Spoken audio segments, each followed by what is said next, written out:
Good morning, everyone. Thank you, panel members. We are here today for a second dialogue in the UN 75 Dialogue series. Our topic for today is the realities of sustainable development in Papua New Guinea. UNDP is hosting this dialogue today on behalf of the UN in Papua New Guinea. So with me today, I have panel members, Vinzila Nan, Professor Saulek, Mr. Peter Bossip, Ms. Kume, pardon me, and Mr. McGill, Stephen McGill. The UN, after 75 years, has now paused to listen to what is happening in its member states. And Papua New Guinea today will look at the challenges, issues, and opportunities that present itself with sustainable development, taking into account we have a biodiverse environment that hosts 5 to 8% of the world's biodiversity in a land area of just 1% of the whole planet. Despite this unique environment, we all know that we have such unsustainable practices that threaten this unique character of our country in Papua New Guinea. So I will open the floor and ask our panel,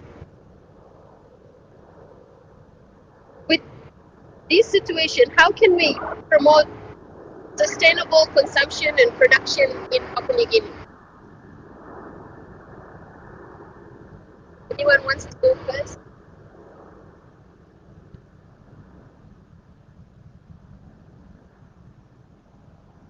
Mr. Bossip, from your experience with what you do with Celco, can you give us a comment on this? Thank you, Gretel, and good morning to all the listeners who are watching on Facebook and who are listening to the radio. I am Peter Bossett from the Center for Environmental Law and Community Rights, or in short, CELCO. And my organization is basically focused on promoting good governance and sustainable resource use and management, while at the same time protecting the rights of the resource owners in Papua New Guinea. In terms of the Sustainable Development Goals, there are around 17, and I think Sustainable Development Goal 13, which is on climate change, and Sustainable Development Goal number 15 on life on land, which are basically talking about the, how climate change is affecting the lives on the earth, and in effect, it affects the life of the people. And Papua New Guinea, as one of the island nations, the country is very prone to the natural disaster. This is exhibited by unsustainable resource development activities that are happening throughout the country. And in particular, the deforestation is the main concern that my organization is, looking at working with communities and working with government agencies and development partners to promote good governance and sustainable resource use and management. But in doing so, we have came across many challenges, and one of the main challenges that my organization encounters is with the lack of enforcement in the natural resource legislations like Forestry Act, Land Act, and Mining Act. There are many overlaps that one way or the other promote corruption. For example, in the Forestry Act and the Land Act, Forestry Act, Section 90 onwards, it's talks or state about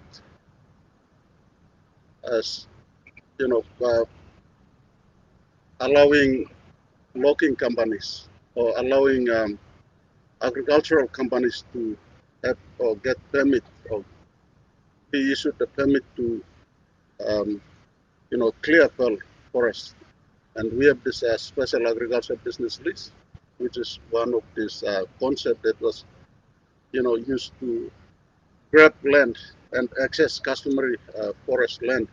And then in the event, eventually, the agricultural company got the permit using the Land Act that promotes special agriculture business list. They collide or collude with the forestry, the PNG Forest Authority, and then they also got the Forest Clearance Authority to clear fell forest. And this has been one of the major unsustainable development approach that actually deprived the customary landowners away from the land and the resources. And the benefits that is derived is not visibly seen on the ground, and people are suffering. So this is one example of how the sustainable development goal that is not actually working in PNG. And I'll stop from there. I'll allow the rest of the panel members to contribute so that we can continue the discussion. Thank you, Mr. Bosley. Yes, yeah, Mr. McGill? I think one of the things I think we haven't really defined. In many ways, there are different things around what could constitute sustainability. Many people may define it very differently. And then, then we have the issue of how can we demonstrate it on the ground. Yeah, so I would very much agree with what Mr. Bossy said. It's the reality on the ground is really there's still a very big challenge for us to demonstrate and to show that our operations, the way we are managing the forest and the resources and the way we are using it and consuming it is also responsible. So I'd like to put in this term like being responsible. Maybe sustainable is really big, but let's say being responsible. How do we show we are being responsible towards the forest and the forest resources? Because if you see along the everyone comes in along the supply chain, whether you are wearing the clothes or you are eating or using the timber for houses, we are all benefiting from the forest. So being responsible is important. So I work for PNG Forest Certification Incorporated, and we promote the Forest Stewardship Council certification scheme, which we think one of the ways in which one of the tools in which we can use to show we are being responsible is to source and to also use certified sources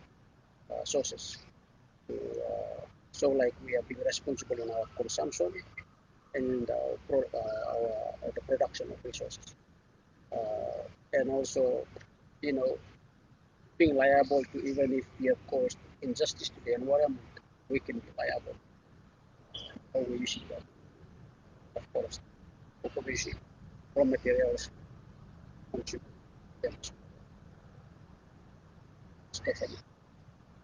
Thank you. So with thank you, Professor. You were mentioning to me the other day about, instead of looking at corporates coming in to log the forest, that we could probably look at the option of walkabout sawmills for our people, so we can promote livelihoods for. Is this an option, or do we have enough support in country to support sustainable forest use of the forest, at the same time bringing in income? Because from the UN 75 survey that went out recently, about 6,500 people answered the survey in Papua New Guinea, and they said in the next 25 years they would like more jobs, they would like better health and better education. These are the top three things for Papua New Guinea. They also acknowledge that we have, in the future, climate change and environmental issues will affect our country. But we have this dilemma to bridge environmental protection, building a resilient climate nation, a nation that is resilient to climate change, and at the same time provide for our people's socioeconomic needs and requirements. So, what's your take on? Okay, I come from, well, I'm working with the university, and our main objective is to add capacity building to our people and also conduct research. I think Papua New Guinea has gone to the stage where, in terms of capacity, it has to develop its own direction as to how it's going to develop its own resources. Now, for logging, to me, I see logging can be done by our local people, and hence by government support or partners, outside partners, because I think that the thing that the people will understand is that they own the resource. If they develop it themselves, they know the consequences.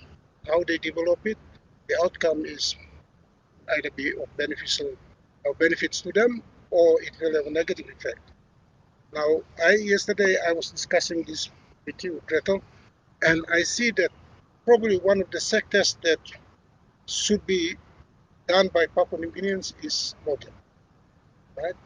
Because I think individuals, landowners, can develop their own projects within their own forest land, and are able to use some of the management that they have.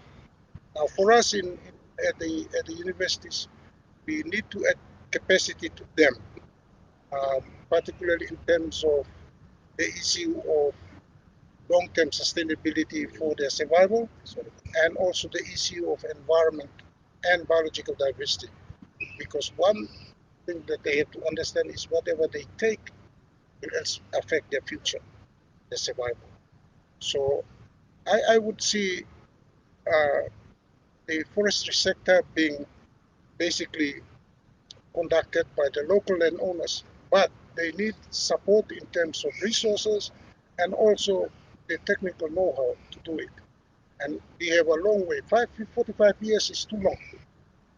And we have agents in other universities in tech is training people to manage the forest. And we at this university we are looking at the environment and the biological diversity that it contains in this forest. So we can combine our efforts in terms of telling our people what they need to know if they have not known it already, and basically enabling them to manage their resource. Otherwise, we're going to leave our resource being developed by somebody else. And if we look at other sectors, we are rich, but there's nothing to talk about being rich in terms of the resource exploitation and utilization that our people are still way worse than what they were before. Right? So I think it's about time we basically enable our people to manage and develop their resource. But for us as institutions like universities and other training institutions, we need to add capacity, the technical know-how, the issues on how to conserve the forest or conserve biological diversity. It's very critical. I just want to add something about the university's role. And for us here at UPNG, our role is to build capacity, not only for our educated elite, but also to outreach to our own people down at the rural areas. So within my own division and the School of Natural and Physical Sciences, we have developed programs to reach our people in their own villages. So what we are doing now is that we have developed programs The certificate one is basically where we used to go through the areas and teach. This year we are going to Milne Bay, and we are going to Esa Ala district to basically, I guess some of the things that we need to do is to help them manage, organize themselves. Often people say that Papua New Guineans cannot manage their own resource, but it's a flaw. We can manage, but our problem is that we haven't been given the opportunity. But it's also our challenge too. If you look at today, Bosik mentioned something about corruption. How can we handle it when you look at the whole structure of our community, from the leaders right down? There are elements of corruption that we cannot deny. It is there, but we need to minimize it, because any development program needs the resource to be able to implement and benefit our people. So for me, in terms of addressing the topic for this discussion, about realities of sustainable development in PNG, I think we have yet to really come to grips with it. If we start off by educating our people must know and understand what we are going to do in the development of our resources and how we manage it. Because if we look at it in the long run, for instance, forestry, there are predictions that the main resource base is decreasing very rapidly. So how do we sustain it? Right? We talk about planting more trees. How can the government plant trees on somebody's land, which is something that we have to address? So with those questions, we'll add as well another question from the audience. Clive, would you like to tell us the question? Thank you. We have one question from our yes. Asking, are there alternatives to logging? There are non-timber forest products.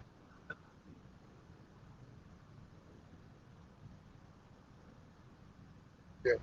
Thank you, Dirk. So our question from Dirk Wagner, the resident representative of UNDP in Papua New Guinea. He's asking if there are alternatives to logging that we can turn to as a livelihood option for our people. So you want to complete your question? I'll start it off and then let the other panel members can come in. Please feel free. Yes, there are opportunities, but when you look at it in terms of the economic scale, this is something that we need to address. For instance, if we are talking about tourism, the whole issue is that you need to have resources to build your infrastructure into it, and the management skill as to how you're going to go about managing that venture that we are trying to do. Yes, we have non-timber forest products. Many of our people who are into this SME, they are selling their own products. And the thing is, nobody gives a damn about, raising the level at which they are operating at that level. I had a hard time trying to get through the Department of Health to promote this herbal medicine, because I think that is more sustainable in terms of, and also it has an implication of how you manage the forest, that it can sustain the people who are practicing traditional medicine in a manner that they are using their own resource, but we need to upscale them, all right? And doing upscaling, we need to set up standards to basically enable them to sell their products international markets. Because now we are talking about vaccines. Those vaccines have to undergo medical screening, which takes five years or so. But our traditional medicine has been tested long time ago by our own ancestors and are now being used. And I know that a number of them are active in terms of controlling viruses and other types of disease vectors. So we need to look at that and enable them to not only sustain their livelihood, but also from sustaining their livelihood, they realize the importance of their resource base which in this case will be the forest, so they can go into protection. And I think this is something that we did not realize. We thought that mining, petroleum, all these big development, whatever, is the way that we're going to go. But our capacity is not there. So I'll stop there and let others. May I just add that I think when we see the forest, I think the way we have been seeing the forest in the past, we are placing so much value on the timber. But the realization is coming strong from everyone that when you talk about the forest, you talk about everything, and everything gives life to us. Okay, the ecosystem services that are in there, you don't know them. So a lot of things that we still don't know in the forest that support life. So from our experience on the ground with certification, there are non-timber forest products that you can certify, and in the Forest Stewardship Council certification scheme, there are over 170,000 smallholders participating in. They are certifying rattan, bamboo, rubber, and all those things. And you can do intercrop. Even if you do your harvesting log, you can still certify another area with non-timber forest products. So there are options that are available there. I think which just not enough awareness, probably not enough knowledge of those options around that you can tap into. Recreational services, the scheme also allows for you certifying an area that you want to do it for recreational, like parks or trekking paths, or as long as you are conserving some important species of biodiversity in that area. So I think there's a huge potential in that area. What we have here is that we are still placing so much value on the timber. That's the problem. That's why we are continuously cutting it. And we are not looking at, okay, in that particular area that we are harvesting, the fowls are laying eggs there. Okay, is there something for our lives as well there, that we can sell the fowl's eggs, or the herbal medicines are in that area? Can we make it a big production? Okay, and then another thing as well, even if our smallholders have those things in place, market access is a problem. Okay, so what we experience in the scheme is there is more market access as well for smallholders to participate, to sell anything that support their livelihood. So I think, like Dr. said, there's a lot of potential that we need to still explore and assess, and we can tap into those options that are available, capacity-wise. And I'd like to point another thing, apart from capacity. We need to create incentives for people to like, it will stimulate or it will encourage people to go into responsible production. Like, give an example, the smallholders, people at home, they have very small portion of land. Some of them have maybe less than 1 hectare. They need some incentives. Even large corporations too. Even we can discourage them from doing wrong things by creating incentives. So, for example, you may want to subsidize their cost, the initial cost for starting their operations, or you might want to give them some sort of sponsorship or some sort of tax. Holidays, things like that. To just encourage them to do the right thing, because we don't reward them. We are rewarding those who are doing corruption, but we are not rewarding those who are doing good things. So, incentive-wise, I think it's also a good option to support smallholders as well as companies. Thank you. Let's hear from Marilyn, please. Our work was all about climate change. I think the first thing that pops up in my mind about climate change is emergency. Right. So for very vulnerable communities, that was our priority areas to work with, and we decided to take on board Nebula because it's a conflict zone. Peace was initiated after 10 years. We're competing with the Crow, so you'll speak up a bit for our audience, please. And we decided to do a campaign for trees. We hosted a a workshop for all the allergy councils, and they came up with 20,000 per order. The actual campaign was to really identify communities' activities, what they were doing within each communities, and do a survey and how the impacts of climate change is challenging them in their daily activities and affecting their socio-economic activities as well.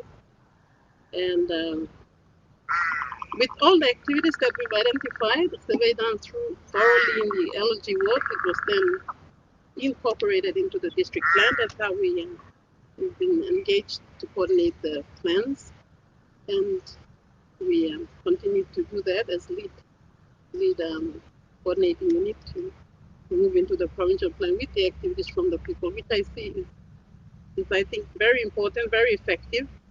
The bottom-up approach is very effective with our work and has more stakeholder engagement involved in the work we do. And I think it's back to each communities for us to work with. We can't do anything up there. We just have to go back down and watch the people and what they're doing to sustain themselves and try to empower them in what they're doing. If they're doing tourism, the forest is all about our people. Our people are forest people. They know their bush, they know how to survive in their bush. So if we see what they're doing and we try to support them, give them training, and climate change is coming in. So with the research we do and some of the introduced techniques can be incorporated with the traditional techniques that they already have and are doing. That would probably be more helpful to them. So we need opportunities to support our communities, leapfrog what they're doing so that they are ahead of and let's what just they might not face. Look at the community level. Probably let's look at the allergies of the district. Right. In that way, we can do a whole to scale up the for the whole learnings district from a community province. level to a broader community. Right. Vincila, let's hear from you about. Maybe this is a good point, a time where we transition to our discussion about the climate change, and Papua New Guinea is rated amongst the top 10 most vulnerable countries in the world to climate change. So, building on from what Marilyn was saying, what can young people do to prepare themselves for the next, for the future, given that we have this climate change at our doorstep or already here with us? So many communities within Papua New Guinea have already experienced it. Not just in the past, I tried telling my grandfather about it, and he kept saying that, oh, that's a coastal thing.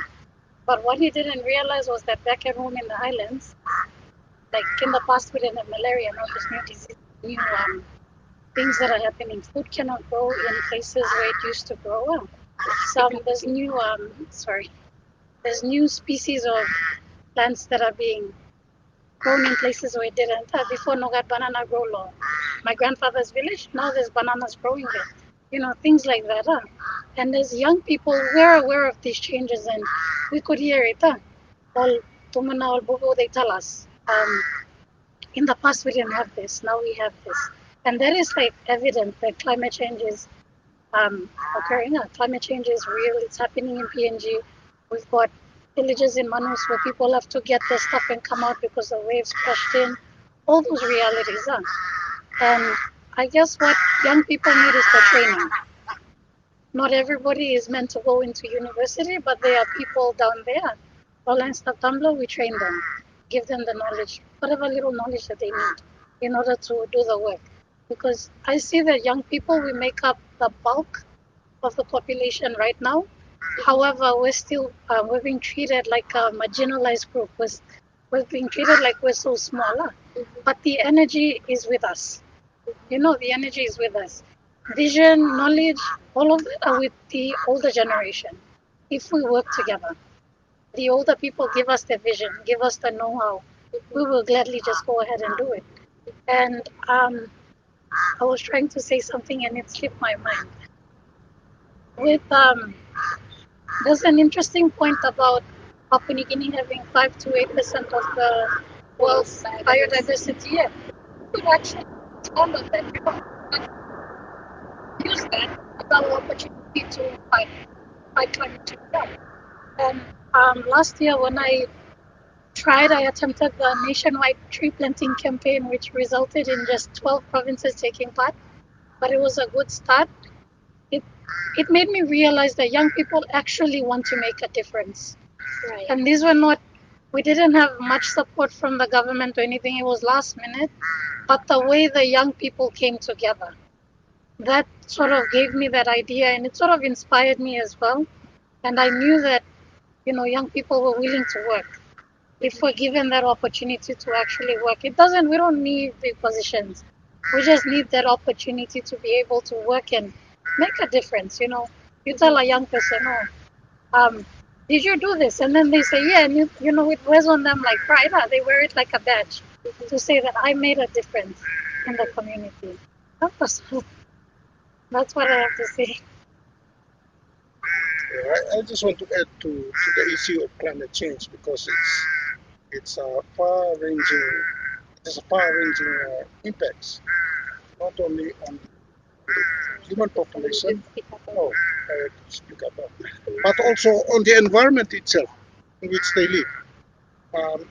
One of the things that some of us are conducting assessments of whatever impacts, and we are realizing that our people, although they are resilient, their capacity to become resilient when a big disaster arises is very limited. Like, because of the population is increasing, the resource that is available at them at the time when their population was low is readily available. But now it's difficult. So one of the things that needs to be done is to look at how communities address the issue of being resilient in the face of such calamities. And we can easily look at them, we can trace them back to history. The question that we need to look at is, how did they manage to survive this disaster? Because if we are going to rely on foreign aid or intervention from somebody else, infrastructure is not there. So it may take time. By the time it arrives, everybody's dead. So we need to look at how our people traditionally became resilient to such calamities. So, for instance, food security. We are now importing rice, we are importing African yams and whatever, just to prepare ourselves for disaster in terms of increasing temperature, sea level rise. But within our own communities, they have certain crops like bananas or cassava that are resilient to the effect of increasing temperature and not enough water. So we need to look at it, document it, so that we don't just get from other people, because the environment in which other people develop their own database is totally different from ours. So we need to work on this sort of thing quickly.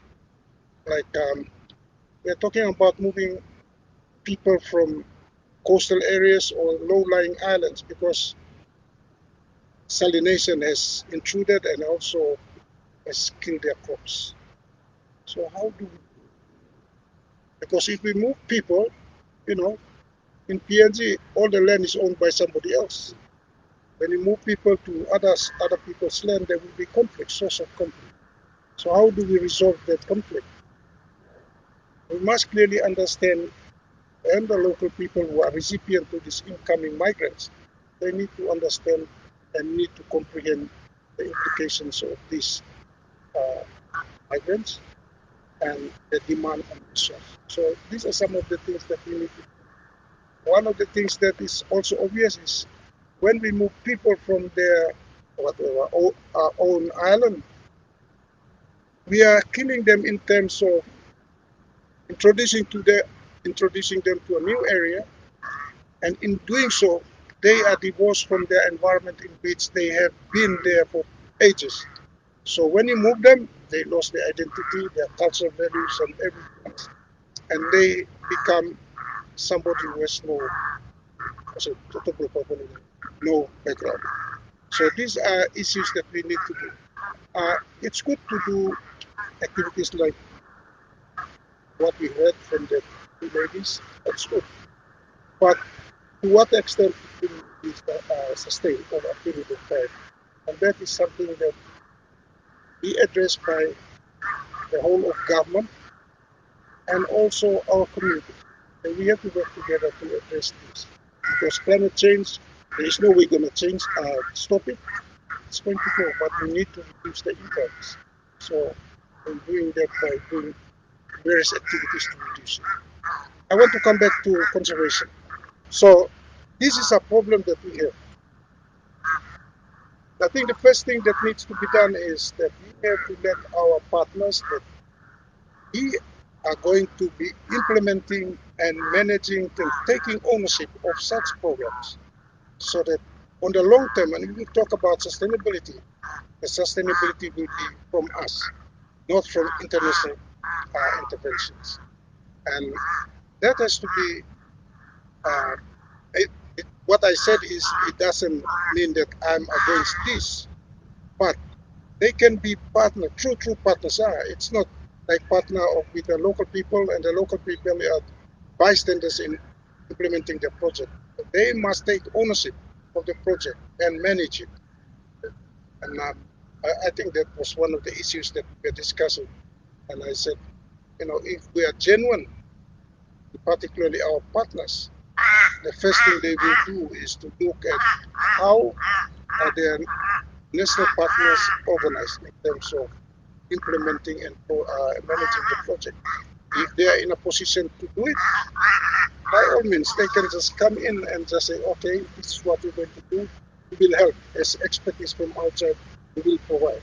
But in implementation of the whole project, they should stand aside and let the people there implement it, but they guide them in terms of how they go about it. That's my comment on the. I think we have a caller who was talking about international interventions. I think it goes back to what I mentioned earlier about activities. When we see our people and their activities they do back at home, we try to create other activities. So we have a wide range of stakeholders involved in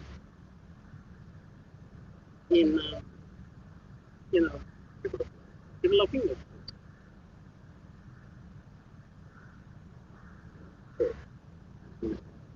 I think adding on to what you have said was Marilyn's,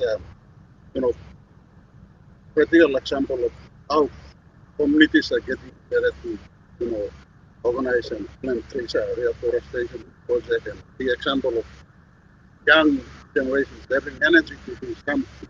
I think practically there is a missing link there in terms of development planning. We have government agencies that are supposed to be doing rural appraisal, analyzing the issues at the community level, and how that can be incorporated into the district development plans, and then taken up further to the sub-national level, and then eventually end up in Waigani where the budget allocation is. And funds should be made available to these communities who are striving to initiate community projects that can enhance or encourage them to, conduct business activities themselves, and then they can be able to manage it.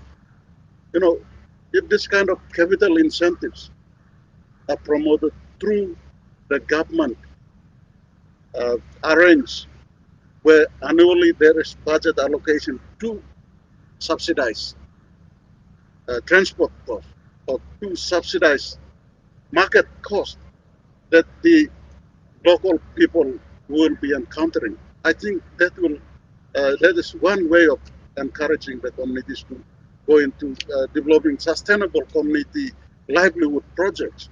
We have practical examples. Going back to the potable sawmill projects. The issue there is the market.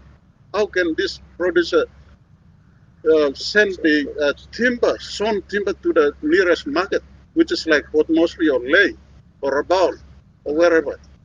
The market cost, I mean, the transport cost is very expensive. So if there is a subsidy, I think that can actually encourage. So, different players, the government, the development partners, even the communities, we can all come together and strategize on how we can, create incentive through the established mechanisms where the national government will continually subsidize funds while the development partners can come in and counter funding so that we can empower the communities to take an initiative forward. And that's how we can be able to sustainably utilize our own resources, which we can meet our domestic consumption, but then surplus will be produced at the same time, and we can at the same time market it.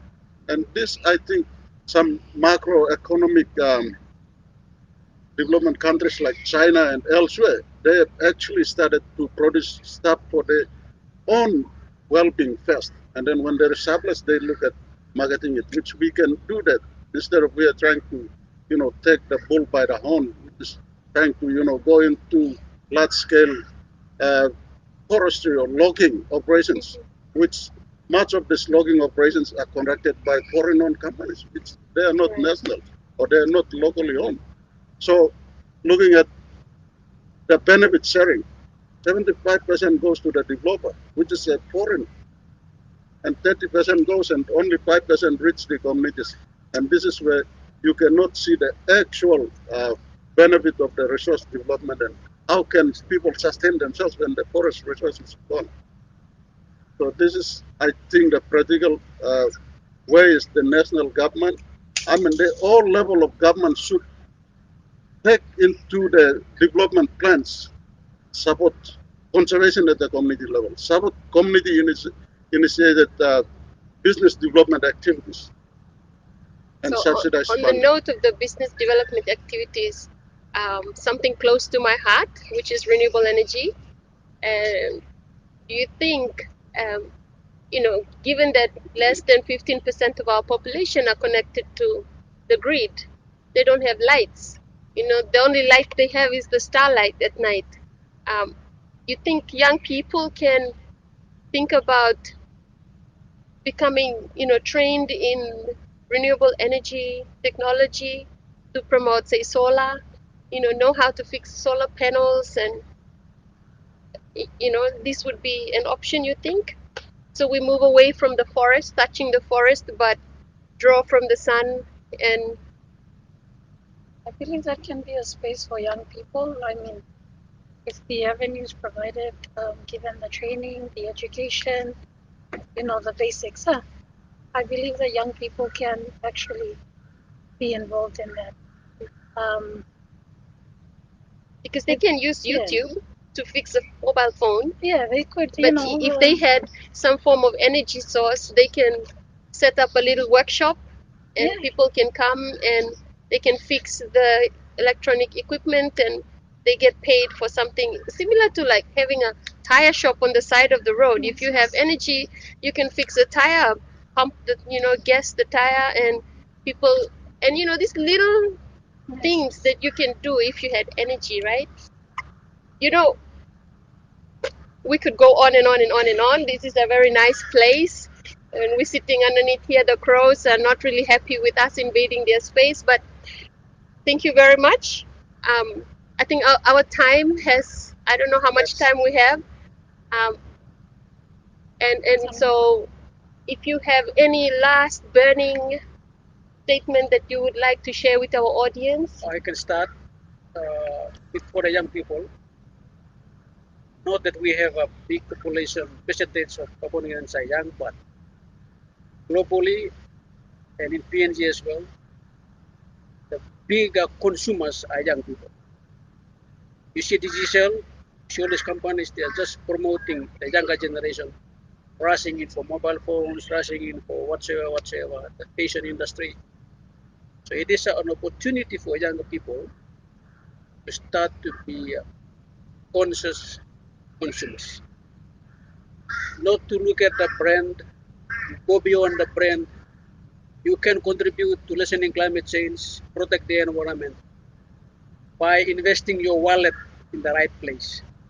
You've got your power in your pocket to change the tide. So there's a lot of certified products on the shelf that encourage all of us PNG. If you're building houses, if you are buying A4 paper for your office, you need to look for sources that are meeting some social and environmental standards, because it guarantees us that those people harvesting raw resources, managing things well. So I think there's a big trend globally now. Global Scan has conducted a survey, and they found out that the younger generation are more conscious than ever before.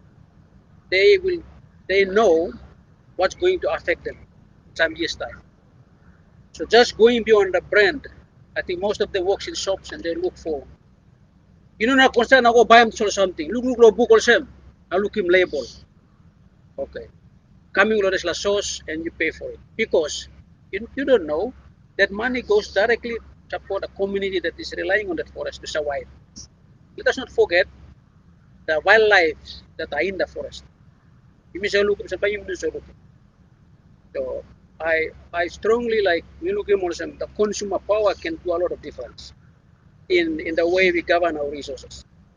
Because those you stop lo buy timber lo man we usawes illegal resources. Company buy close down. And it's straightforward. Umbrella lo company, umbrella lo money boy. You stop lo buy something close with this la company usawes producing in a company plan buy close down. And then we contribute in a small way to close down and support responsible process. Thank you. Before we go to the panel again, maybe one last question from the audience.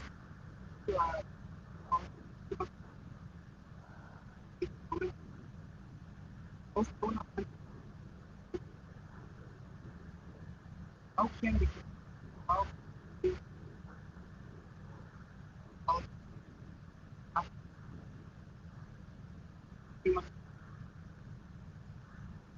Thank you. So our Facebook audience, Mr. Primas Kapi, Miss Primaska. Miss Primas Kapi, pardon me, is asking, with most donor funded projects, they have a limited time span, not enough time to transfer skills to the local communities or the beneficiaries of the project. So this is a dilemma that we are faced with, and I think it comes back to what Professor was saying about ensuring that implementing partners have the capacity to actually implement the projects. Implementing partners from Papua New Guinea, that is, have the capacity to implement the projects when these projects come. So I think you want to add? Yeah, I just want to add that where local capacity is not available, such partners should also look at local NGOs that are doing the job, or education institutions that can be partnering with them, so that whatever ones they want to transfer back to the local communities are provided at level. Because time frame is very short, particularly in terms of training, educating people. And one of the problems that we have is we can talk, but how do we see whatever we say is going to be received by the people so that they can understand? And this is something that so I'm looking at sustainable outcome of the results of the outcomes of this project to be in terms of the partnership of local institutions, local NGOs that can be able to, if the time frame is up, at least the local institutions and NGOs can implement at their own time, because the donors have limited time to implement. So I think we have both. We have to change the way we see things. Okay, our international partners are looking at the time frame. Why don't they look at local NGOs or institutions that have the time to incorporate what their partners are saying, what they are giving, and what their objectives are, then translate that into a meaningful contribution to our people. So that's one way of dealing with it. But yes, as I've said, there are so many projects that have been implemented, funded from our external donors, and are implemented by them. After time is up, there's nothing to show. So this is something, the question about long-term sustainability of the intervention is not there. I just want to say something before I cut off. I want to make sure that people understand if they go into conservation, our people will demand what is there for them. So we need to look at addressing this. And one of the things that we need to look at, and I think Youth Conservation Area is providing some good initiative where they tie in conservation with what is already on the ground. Like the people around that area are growing their coffee, we're growing cocoa. But the problem, like Joseph said, transport and access to market. So the partners with the US group, New York Woodland Zoo, they're enabling them. But I think the caution is that the local people must be trained to do their own booking, arrangement for transport and things like that. Because if they leave now, the people would be the losers and the conservation will. Thank you, Prof. Okay, at this point I'll invite Andrew, who is the head of portfolio for the environment portfolio with UNDP. He is stepping in for the resident representative. Please, Andrew, you want to have something to say? You've been watching us from the side. Yes, thank you very much. I've been listening intently and scribbling away notes as you're going. We could probably do this for a number of hours because it's been a really interesting, dynamic conversation. Firstly, I'd just like to thank Gretel for facilitating, as well as to the panelists for all of your insights, both on what the country has achieved, some of its issues that it's facing, as well as what can be done in the future. Your collective experience is fundamental for taking discussions forward, how the country plans its future trajectory. I'd like to thank the audience for listening in around Papua New Guinea as around the world, as they listen in and understand of some of the context based in Papua New Guinea and some of the aspirations of the country. Just quickly from myself, some of the just 3 critical points that I picked up as we look at taking stock, planning for the future. Clearly, number 1, natural environment is the foundation for all economic development and sustainable livelihood in the future. How we protect that and how we sustainably manage that in the future, providing opportunity, is, I guess, the fundamental basis for every conversation. Your experience around that is critical to that discussion. Second is that with the up to 8% of the world's biodiversity, Papua New Guinea is endowed with exceptional natural assets. But as we plan into the future, clearly the youth are fundamental to that conversation as well, and how we can engage the youth in driving opportunities around green and blue economies, not just them taking on the same jobs as ourselves or our parents, but also how can we grow new business opportunities that sustainably manage the natural resources and maintain it as well for future generations. Including the youth in these conversations is critical, and clearly that's one of the sticking points we're all in clear agreement. Third interesting point as well that I picked up is that we're in a global climate emergency, and nowhere is that more apparent than in Papua. The effects of climate change are felt nationwide at a family level, community level, and national level. How the country moves forward, supporting all those levels to mitigate and adapt to the impacts of climate change is also really important. The United Nations, just quickly, so then the United Nations has been supporting the last 45 years around aspects of environmental sustainability, sustainable development. The organisations and the agencies are supporting aspects around biodiversity protection and sustainable livelihoods, helping the country move towards its renewable energy future, providing greater electrification for more communities in rural areas, as well as how to adapt to real impacts of climate change. So these discussions are really the starting point for future dialogues in how the United Nations can push forward its efforts, redouble its efforts to ensure that it takes into consideration and plans accordingly to support the country's aspirations. Just finally, this is the second of 5 dialogues that are taking place. There will be future discussions happening on good governance and partnerships, gender-based violence, food security. So if everybody, Papua New Guinea and around the world, are interested to listen in and find greater insights from voices like yourself in the country, really have a deep understanding of what is happening and what is happening. Thank you, Andrew. Thank you, everyone. We have now come to the end of our dialogue, but maybe I'll just give this closing minute to you, Mr. Bossi.